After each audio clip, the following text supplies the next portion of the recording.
Good morning. Welcome to Plugged In. We'll be in Romans chapter 12 right after this.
And welcome back.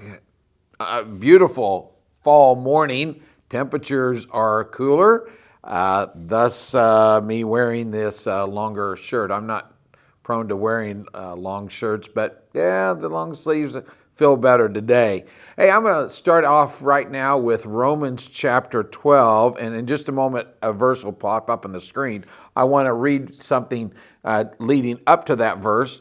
Here's how Paul opens up chapter 12. He says, I urge you, brothers and sisters, in view of God's mercy, to offer your bodies as living sacrifices, holy and pleasing to God. This is your spiritual act of worship.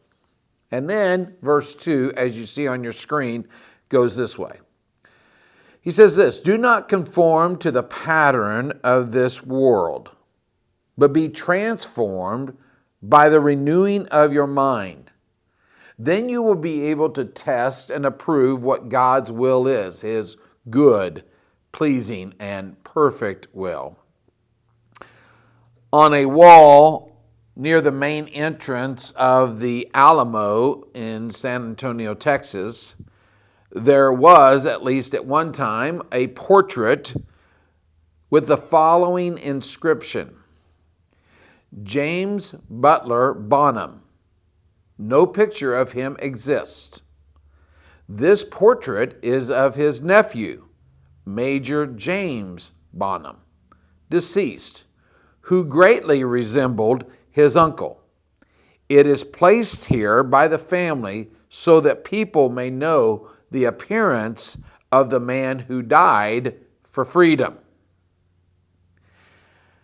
We do not have a literal portrait of Jesus that exists. We have lots of different artist rendering of what Jesus looked like. But we know this, that the likeness of Jesus is made known to people by how you and I live in His true followers. No one is going to see Jesus unless we, or until we, conform to His likeness. But we sometimes have some hang-ups in conforming to the likeness of Jesus. One of those reasons is we believe that the world is more likely to give us pleasure than what God will do. Or we find a certain exhilaration in rushing along with the world, at keeping up with the trending times. We are afraid of what might happen if we really think about life and change. Which actually leads me to this question: are we afraid of what could happen if we don't change? And here's another reason we have a hang-up. We reject the life of service and humility necessary to conform ourselves to God's pattern. It means that sometimes we have to do without some things. Jesus did say to a wannabe follower one time, Foxes have holes and birds of the air have nests, but the Son of Man has no place to lay his head. But what he wanted this man to know was this, that there might be some conveniences he'd have to forfeit in order to follow Jesus. And sometimes we have a hard time giving up those conveniences. What needs to happen so that you and I as believers will really begin to conform to the likeness of Jesus? Here's what Paul says: be transformed by the renewing of your mind. The transformation goes to the heart, but it starts in the mind. You see, it's in the mind where we have all of our thoughts and actions. It's where it begins. That is why it is important for believers to be involved in activity where it is renewing of their mind. We will never be transformed without the renewing of the mind. Solomon said this in one of his many proverbs: there is a way that seems right to a man, but in the end it leads to death.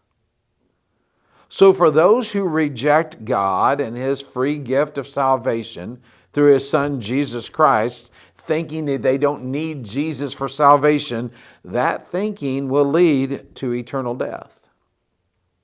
But for you and I as believers who think to ourselves that we need the world's desires, that becomes a barrier for us in being fully transformed and renewed.